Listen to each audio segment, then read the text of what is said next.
utiliserons le plan suivant. D'abord l'introduction, puis les objectifs, la méthodologie, les résultats, nous discuterons avant de conclure. Donc, en introduction, à l'instar du personnel médical du monde entier, celui de la République de Djibouti s'est retrouvé confronté face à une épidémie dont les données disponibles étaient quasiment inexistantes. Donc, ce travail réalisé sur la base des données du Covid-19 de l'hôpital militaire va essayer de contribuer à pallier ce manque. Diapo. Les objectifs de ce travail étaient de décrire les aspects épidémio-cliniques et scanographiques des patients atteints d'une forme sévère du Covid-19.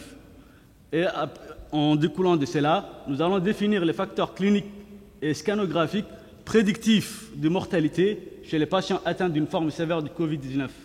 De 25 à 50%, les lésions étaient importantes, de 50 à 75% sévères, plus de 75%, on les classait dans une catégorie critique.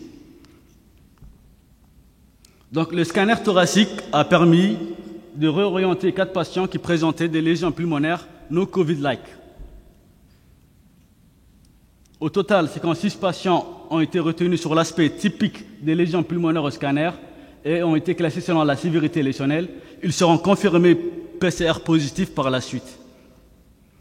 Parmi ces 56 patients, 15 patients, soit 27%, ont évolué vers le décès.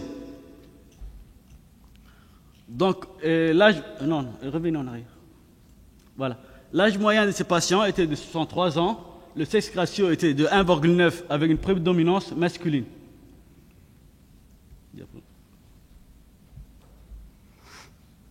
Ces patients présentaient une comorbidité, c'est-à-dire une hypertension artérielle ou une diabète ou obésité ou des troubles respiratoires dans 51% des cas, soit chez 29 patients.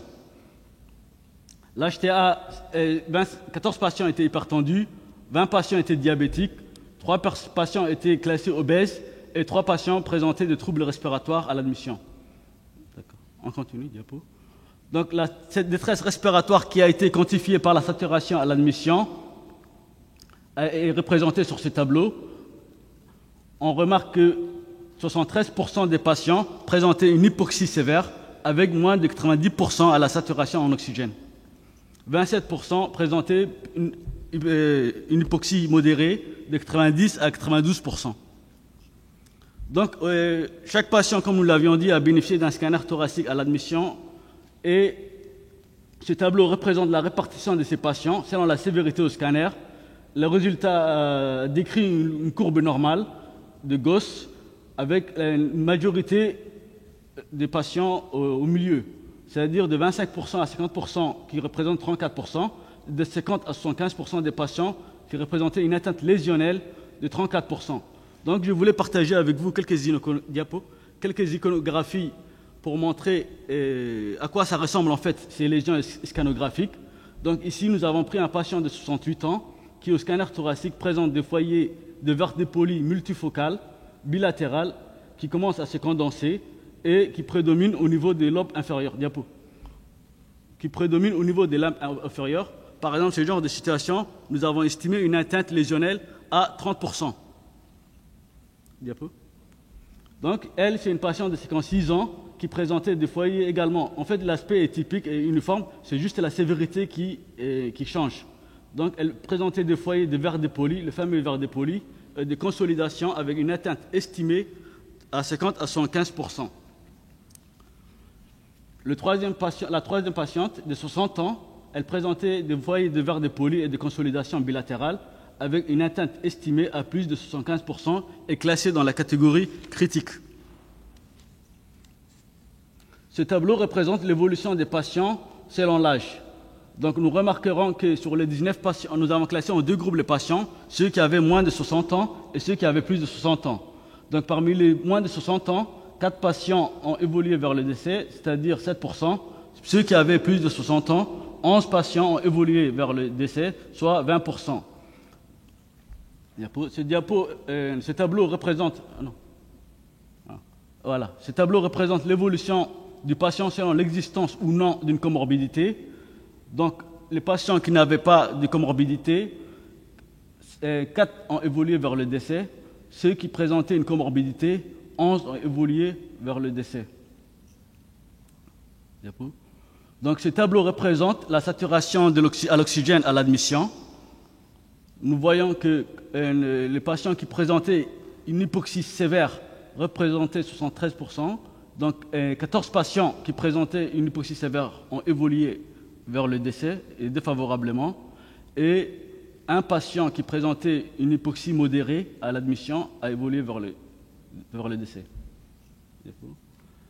En fonction de la sévérité lésionnelle au scanner, nous avons classé en deux groupes les patients qui avaient moins de 50% de lésions au scanner et les patients qui présentaient plus de 50% de lésions au scanner. Donc, ceux qui présentaient le plus de 50% au scanner ont le plus évolué défavorablement, avec 12 patients, contrairement à 3 patients qui avaient moins de 50% de lésions au scanner thoracique. Donc, au total, sur les 15 patients, soit 27% de notre échantillon, qui ont évolué défavorablement, on remarque que 11 patients avaient plus de 60 ans, 11 patients avaient une comorbidité associée, 14 patients avaient une hypoxie sévère à l'admission, 12 patients avaient des lésions sévères à critiques sur le scanner thoracique à l'admission. Donc sur ces 3 tableaux que j'ai essayé de résumer ici, on peut revoir en rouge, sur le premier tableau, c'est moins de 60 ans et plus de 60 ans, on voit que 20% sur les 27% ont évolué défavorablement. À la saturation, 25% 14 patients qui avaient une hypoxie sévère ont évolué défavorablement. Et au scanner thoracique, les lésions qui avaient plus de 50% de lésions au scanner thoracique ont évolué défavorablement. Donc au terme de ce travail, il semblerait que la mortalité durant le Covid-19 soit corrélée à un ensemble de facteurs épidémiocliniques et scanographiques. Néanmoins, dans un proche avenir, nous espérons, il serait plus intéressant de disposer d'un plus grand échantillon pour nous permettre d'établir un score de pronostic et d'affiner nos stratégies de prise en charge des patients atteints de Covid-19, Inch'Allah. Merci de votre attention.